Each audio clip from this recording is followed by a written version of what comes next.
Hello guys, what's up? So if you saw the last Instagram post from Joe Rogan and if you're searching for the Satanic filter, then check out this video. I'll show you how you can get this effect. And for this effect you need Snapchat because this effect is from Snapchat. And if you didn't see this post from Joe Rogan, then this is the post. This is him and this is him also. Okay, so this was the post. To get this effect, you can visit this website. Link to this website I'll give in the description box below. Here in this website you will see the snap code for this filter.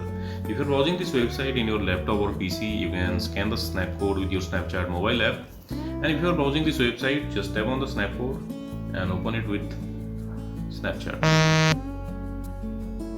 You will see this pop-up. Now tap on unlock for 48 hours. And that's it, you got the filter. So this is it guys, thanks for watching the video, see you in the next video.